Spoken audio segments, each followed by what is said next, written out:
Scoreline বলছে Iran হেরেছে, কিন্তু গোল্ড কোস্টের গ্যালারি আর পুরো ফুটবল বিশ্ব বলছে অন্য কথা।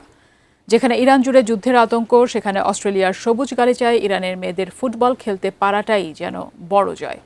প্রচণ্ড মানসিক চাপের মধ্যে থেকেও কিভাবে মাঠে নামছেন ইরানি মেয়েরা, আন্তর্জাতিক গণমাধ্যমে কতটা প্রশংসায় ভাসছেন এই ফুটবলাররা, বিস্তারিত জানাচ্ছেন বদিউজ্জামান মিলন। অস্ট্রেলিয়ায় চলমান এএফসি নারী এশিয়ান কাপে নিজেদের প্রথম ম্যাচে দক্ষিণ কোরিয়ার কাছে ৩-০ গোলে হেরেছে ইরান। তবে মাঠের লড়াইয়ে হারলেও হৃদয় জিতেছে ইরান।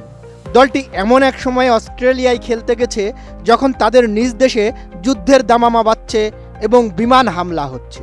ফিফা র্যাঙ্কিংয়ের ৬৮ নম্বর দল হিসেবে ২১ নম্বরে থাকা কোরিয়ার বিপক্ষে লড়াই করা সহজ ছিল না। মাঠের বাইরে তারা প্রচণ্ড মানসিক যুদ্ধের মধ্য দিয়ে যাচ্ছে, সেটা মাঠের খেলায় বুঝতে দিচ্ছে না। পয়লা মার্চ ইরানের কোচ মার্জিয়ে জাফারি যখন সংবাদ সম্মেলনে কথা বলছিলেন, তখন তার দেশের উপর মুহুর্মুহু বোমা পড়ার খবর আসছিল। খেলোয়াড়রা প্রচণ্ড মানসিক চাপের মধ্যে থেকেও দেশের গান গাইতে গাইতে মাঠে নেমেছেন। ইরানের দলটিকে অস্ট্রেলিয়ার গোল্ড কোস্টে কড়া নজরদারিতে রাখা হয়েছে। কোচ ও খেলোয়াড়রা ফুটবল ছাড়া বাইরের কোনো রাজনৈতিক প্রশ্নে উত্তর দিতে ভয় পাচ্ছেন। ইরানের অধিনায়ক জহরা ঘনবাড়ির বয়স ৩৩।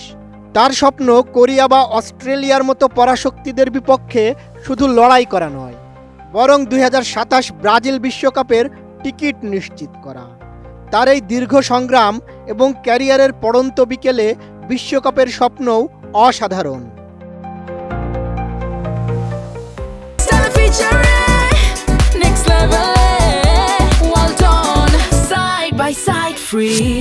ইরানের নারী ফুটবল দল বর্তমানে আন্তর্জাতিক সংবাদ মাধ্যমের আলোচনার কেন্দ্রে রয়েছে। দ্য গার্ডিয়ান লিখেছে, মাঠে নামার আগে ইরানি খেলোয়াড়রা তীব্র মানসিক চাপের মধ্য দিয়ে যাচ্ছিলেন। এবিসি নিউজ ও ইএসপিএন ফোকাস করেছে সংবাদ সম্মেলনে খেলোয়াড়দের উপর বিধিনিষেধ নিয়ে। সংবাদ সম্মেলনে কোচ মার্জি জাফারি এবং অধিনায়ক জহরা ঘনবাড়িকে ইরানের সর্বোচ্চ ধর্মীয় নেতা আয়াতুল্লাহ আলী খামেনির মৃত্যু বা যুদ্ধ নিয়ে প্রশ্ন করা হলে এশিয়ান ফুটবল কনফেডারেশন কর্তৃপক্ষ মাঝপথে বাধা দেয়। আন্তর্জাতিক গণমাধ্যমগুলো এই ঘটনাকে ইরানের খেলোয়াড়দের উপর থাকা নজরদারি ও চাপের এক জলজ্যান্ত প্রমাণ হিসেবে প্রচার করেছে।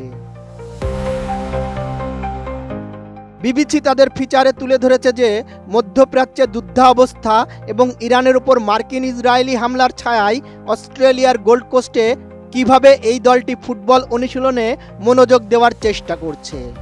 দক্ষিণ কোরিয়ার কাছে ৩-০ গোলে হারলেও ওয়াশিংটন পোস্ট তাদের হারকে বড় করে না দেখে বরং যুদ্ধের ছায়া থেকে দূরে থেকে তাদের লড়াই করাকে এক বড় সাফল্য হিসেবে বর্ণনা করেছে। কোরিয়ার কাছে হারলেও ইরানের সামনে এখনও সুযোগ আছে অস্ট্রেলিয়া ও ফিলিপাইনকে হারিয়ে ঘুরে দাঁড়ানোর। তবে ফলাফল যাই হোক, এবারের এশিয়ান কাপ ইতিহাসে ইরানের এই অংশগ্রহণ সাহসের সমর্থকই হয়ে থাকবে। বদিউজ্জামান মিলন, এটিএন নিউজ।